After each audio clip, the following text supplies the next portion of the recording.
Welcome everyone to another episode of the Terrain Studio. I'm your host, Sean Morris. Today on the Terrain Studio update, as I talked about, we're going to be getting into another build. This one we're really upscaling the size of the build, but I wanted to talk about the process a little bit more from the ground up, and not kind of go too fast and skip any of the steps, but really kind of talk about the fundamentals. That way, if you guys are interacting with the videos and you have questions, I'll make sure to address them in the subsequent videos. So again, trying not to skip too many steps here, but also trying not to create videos that really show you guys things that you already may know. And I don't want to presume that anyone knows any one thing. But like I said, I do want to progress the videos along so they do have some content that you find particularly interesting. We'll also be uploading the video of the walkthrough of the other piece that's now finished, and we're going to be using a ton of the steps from that build, specifically in the paint, weathering, and final preparation in this one as well. But I want to talk a little bit more about the construction and sort of the core elements in case you wanted to replicate any of those steps or processes in your builds. So if we kind of just quickly walk through this piece, it's a rather large piece, and in fact, it's actually two. There's a bisecting point right here. I'm using the Warhammer 40K sort of terrain guidelines, at least from a footprint standpoint. And so what I'm doing this space on is two 6x12s that are then joined together to make a foot-by-foot block, and then can be separated to create two individual 6x12 pieces. I'll be honest, I started looking at a bunch of warehouses to kind of get inspiration, and I thought I was going to replicate a lot of the builds that I saw. It's like, I really like this idea and I like that idea. But the truth of the matter, and I think this is an important design element, is really what I ended up doing was starting fundamentally with one element that I wanted to introduce. And I'll be honest with you, it ended up being these roller doors that are going to be here, kind of like storage locker doors. Initially, I had them on the ground floor. But then I thought, you know what if these were elevated? And I was like, how will they become elevated? I was like, well, maybe you have to walk up stairs to get there because you're not necessarily wheeling a bunch of heavy stuff in and out of there. It's more of a convenience standpoint. And then I was like, what about an awning? That's kind of an interesting element that I can put in there. Underneath that, I thought, hey, what about a panel set of windows? You know, small glass square panel windows that are just under the awning to let light in. I honestly took this element from my own garage.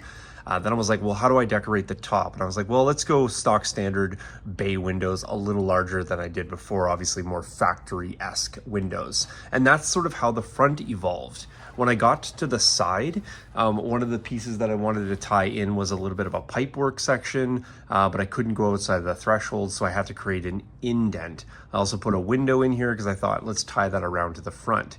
As I moved to the back, I really like the garage door element, and again, with a warehouse, I decided that let's go large. I was going to initially do two, but then I thought, you know what, let's go one larger one that can accommodate, let's say, a vehicle per se. Now, obviously, the illusion of vehicle parking in here is lost when you see the interior, but you sell a lot of your visual elements from the exterior, or at least the side of visual attraction. I wanted to put a small door in here just to kind of account for this bump out. And then again, I wanted to tie in an awning. There's another element to this piece from a gaming perspective that the bisecting walls actually create equidistant spacing on either side. So when these are separated, for all intensive purposes, they're identical terrain pieces. There's a raised bump here, there's a raised bump there. The distance here and here is the same. The distance on the interior is also the same. So it was kind of a fundamentally, important aspect in terms of a balance standpoint. I didn't want one piece to be, more beneficial in one way or than the other. So I tried to make them as equitable as possible while still kind of selling the design. The end piece here, I'll be honest with you, it's pretty bland, but the whole, this sort of whole back rationale for this is I want to do a very large billboard style sign here, very, very large to fill the whole side. I still have to create the damage and cutaway portions. I should be using my pointer. It makes a lot more sense than my hand, but that's going to go right here. And then it's going to have obviously this faded element and obviously destroyed and destruction throughout the building, and therefore be replicated on the poster. In this case, it'll be a large billboard. And so that will be the four elements of this building. That's the drive behind that. If I quickly peel away this interior tape, and I'll try to do this on camera without being too obnoxiously loud, and then I'm just going to open this up.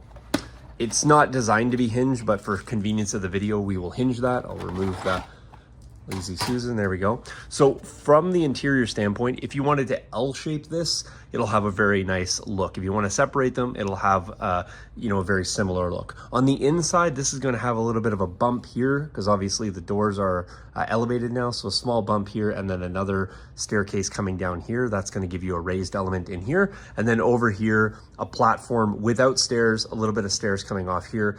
But this one will be a little bit longer. And again, just kind of creating those sort of equitable pieces. The upper portion of the floor is going to tie in these girders right here. So these are an Imperial Terrain girder design that they have, and they're going to actually go here and here. And that's actually going to create the floor portion for this. And then on the other side, when they're pushed together, these will actually just press fit into the other wall. And there will be some floor elements tied on here as well. So when it's closed, it will have more of an intact upper floor. And when it's separated, this one will lose its floor section.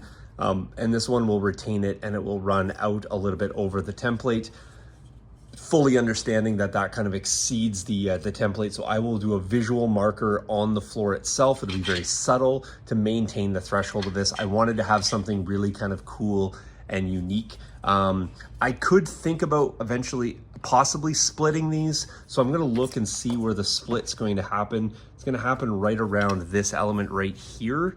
And so I may consider splitting these and having them go together with magnets, and that might come later. And again, terrain building is always an evolutionary process as ideas kind of percolate, form, and then function comes in along with design. For the roof element, all of these runes, I'm going to skip roofs. I might truncate this piece a little bit with a little bit of a roof element because that needs a sort of a cap, but that may end up being some sort of like tie into the pipework section. But relatively speaking, the building is going to be a ruin, and therefore I will probably end up cutting along the roof line in some respects to trim down some of the overall height, and again, kind of tie in the illusion that this has been destroyed. Obviously, the full floor section won't be covered with roofing, but it'll be the suggestion of collapse, of course. So quite happy with where I got with this. In a relatively short amount of time. This was kind of a early morning build, and that's one of the things I did want to talk a little bit about, was kind of moving away from your builds sometime for a short period of like just sort of reflection time and think time, I call it. So yesterday when I posted this up on Instagram, you guys didn't get a post. It was a pretty bland post, but I just sort of had a box. And so I went away to really kind of think about what elements I wanted to bring in. But I'll be honest, again, a lot of that comes when you actually get tools in hand and you start cutting and working away. On the topic of working and cutting away, I wanted to talk a little bit about the material. I'm using foam core. Sometimes you'll get it shiny, sometimes it'll be a matte finish. It doesn't really matter. I find the shiny stuff has a bit more of rigidity to it than the matte finish. The matte finish is more of a paper, and this has almost a plastically like coating. For cutting into this, I do highly recommend sharp blades. It will dull your blade quite a bit. I go through quite a lot of blades, but I will tell you there's a significant difference between cutting, and I just got this little piece over here.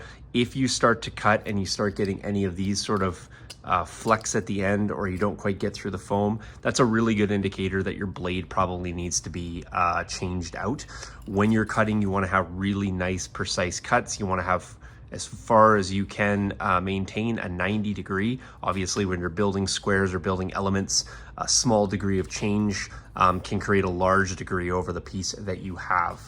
I do work from large sheets cutting down to smaller ones, but there is, I think, value in really templating or laying out your build well before you get going. Before I ever started cutting a window out, I'm making a box. Before I'm ever taping the box together, I'm cutting out and laying out spatially where some of my elements are. But I'm not afraid to put a wall on with nothing and then come back to it and say, okay, now it needs a window, let me add that in. Because once you cut it, obviously, cut once, and it's done. And if you cut wrong, then you're cutting again. So not being afraid to really template things out or test fit things, working through your process slowly, as opposed to just slamming it together and then wishing later that you did some things differently. I actually lined up the top windows, so when you're looking at the building, the idea is that you can see right through them. That was something that kind of came later, but that was something that came as a result of doing the backside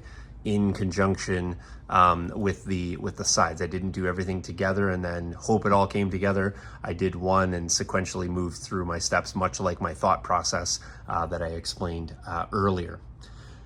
Everything is temporarily held together. There's no glue involved in this stage. And in fact, in the next video, I'm going to take this all apart and I'm going to sub-assembly walk through the pieces, because I think there's some important elements in terms of the construction that I want to get into, both how to secure these to the plastic card form, as well as then how to start framing out these so that they're even more rigid, and the construction for the final construction element starts to come together when we start adding the plastic card. It's quite important because these are going to serve as the template for cutting your more expensive material, that is your plastic card. This is obviously cheaper, so if you make mistakes, and this is where you want to make the mistakes, make it on the cheap material so that you're not costing yourself on the plastic card. You'll also notice I didn't make the front and then plastic card it. I made everything first and then I'll move on to the plastic card. Tape works great. The only problem with the tape, I'll be honest with you, and you're going to run into this whether you have the glossy or the matte finish, is that even painter's tape wants to tear off these outside frames here. So these outside sort of coverings. So you can see, hey, 2 out of 3, not bad. This one stole some of the paper coating off. You can see various places I have that. Don't panic about that. There's no structural integrity that's going to be lost by removing the outside covering. And in fact, we're gonna triple the strength of this by adding 1 mil plastic card on both sides. If you are using this and just doing foam core, which I don't really recommend because it's not going to take paint consistently, certainly not this glossy finish, and it's ultimately going to become a little less strong when you start saturating with any penetrating liquids. But don't worry in the process if you peel away any of the layers. Try not to gouge or go too deep with that, because that will ultimately reduce the surface area that you can actually apply glue, because you want to make contact with your plastic card. But in terms of superficial tears, not an issue at all. So when I'm not using tape, and it's not conducive to use tape in all spaces, I use T-pins. If you're not familiar with T-pins, they're a pin that looks like a T. And they'll be called various things, but they're really called T-pins. These are really nice because they can shoot through the center of the foam core like this, and you can press them out and they're not going to cause a bulging or displacing, because that's quite important. Obviously, if you keep it in the middle, that's important because it's not going to change any of your measurements. And another cool thing too is if you have to do something like, let's say, a wall or a floor, and you need it to intersect with an adjoining piece, you can pop it in there and it's going to be held securely in place. Obviously, it's going to pivot, so you might want to use 2 if you want to have something held level. But in terms of pinning and measuring and kind of having that 3rd and 4th hand that are sometimes handy in this process, the T-pins will work great. If you don't have T-pins, you can just clip paper clips, large paper clips, do the same thing, put a little bend in the end. So the reason that you have the bend is that you can pull it out with convenience. If you just make it a straight pin, it's going to go in and be rather difficult to get out. Obviously, you can do that, but in some places you may not be able to grab it still. So other tools that you're going to want to have, tons of measuring devices, various sizing of rulers, L squares rather, speed squares, rulers. I like metal because I have a really nice edge. I can also cut along it. Plastic rulers are fine for measuring, but if you want to really secure your knife next to it and cut down and really angle it in, then you won't cut into the metal. You will cut potentially into plastic. And then if you wreck a ruler, you know, by either trimming it away or making it not as square as it needs to be, that can impact builds down the road. Maybe not this one, but future ones for sure. So not a lot of plastic or rulers find their way into the studio for various reasons. Another nice thing, and something I will give you on mine, if you were to ever go back and measure a lot of my builds, I really like using defined spacing. So this is a 1-inch ruler, and if you look on here, that's 1 inch right there, that distance. Underneath that distance is going to be a trim piece that runs along there. That's also 1 inch. This window, also 1 inch. This one, 1 inch. So I really can speed up, and it seems strange and funny, but I can really speed up a lot of what I'm doing. Obviously it needs to work. It has to be the right size, but I can speed up a lot of what I'm doing by using defined measurements. I don't have to then remember numbers. I've talked about this before, but if you're new, you may not have heard that. I don't have to remember a lot of numbers or put a lot of lines or, you know, making side notes when I'm using things that are already defined. The outside edge, that's defined by the thickness of a foam core. So this distance from here to the edge, that's just a foam core thickness piece. So again, just using defined measurements when I'm doing my builds. As I move around the side, you know, not everything will be the same, but like this right here, that's the thickness of my large speed square. So that's kind of a 2-inch thickness there. 2.5 inch thickness, I should say. Again, the same window that I used before, defined sizing. Here is the thickness of my ruler plus the thickness of the foam core. So again, combining defined measurements also can really add a lot of elements. It's just really important that when you're making builds, and especially where you're making them over a series of time, I want to be consistent with the construction too. And so remembering, be like, oh yeah, hey, my factory windows of this style are this thickness. This is the thing that I use to measure, no problem. My doors, I have a kind of a door number that I'm working with. They're going to be all roughly the same. Then if I want to increase or decrease past that, I can then add to that measurement. So it's something really fundamentally simple and maybe not really important. And you're kind of thinking like, it's not really like earth shattering, and it's not meant to be. What it's meant to be is it's meant to be a speed element. And I'm not suggesting that you need to work fast, but when I'm building, I want to be efficient. I don't want to have to spend a long time remembering, writing, referencing numbers when I can just kind of get in the flow of building and be like, all right, oh yeah, window, perfect, boom, boom, boom, measure, measure, measure, done. I don't have to have a template somewhere else. And when I say template, this is my template. I don't have to have an additional template to put on. Here's my window. Let me trace around that. Let me cut it. Or worse, it's like, let me measure it, then let me cut it. That's going to take even longer. Here I go, boom, let me throw this on here. Let me frame out the top, the height, frame out the bottom, perfect, and cut around it. I can literally use my ruler as my cutting edges. And that really does speed up a lot of time. So there you have it, guys. That's kind of the process that I got to hear. And again, it's just I tried to share my thoughts as best I can. I'll talk about, you know, working with foam core if you want any more tips, tricks, how-tos, things like that. But I think the real element of working with the foam core is going to come in when we start plastic sheeting, and I'll show you that entire process. I probably won't do all the walls, but I'll start with the front just to show you. Remember, we're going to use the black plastic for this one. That's something that I remember from the first one. That is going to involve bringing in smaller sheets. So we will have to find ways to work on covering seams, and I'll talk about that and sort of other considerations you can make when you are trying to piece together some things. Any comments, I appreciate them. Color considerations, go ahead and fire those away. I got a little Instagram post running right now where you can suggest the color of this warehouse. I'm open to that from patrons as well. Please look for the video. I'm going to do that tomorrow of just recapping the finished piece. If you're not familiar with the finished piece, here is the finished piece that we already have done. It's going to be very much replicated in style. like we did for this one. You know, lots of cool elements brought in here. I can't wait to kind of talk a little bit more about this. If you guys like that, please give the video a thumbs up at the very least. But yeah, lots of narrative brought into this one for sure. We're gonna bring this piece right here up, or I guess we'll bring this piece up to this piece's quality as we move along. There's lots more in the studio, guys. I got an entire Tau themed table. In fact, you can see it right over here, some of the elements.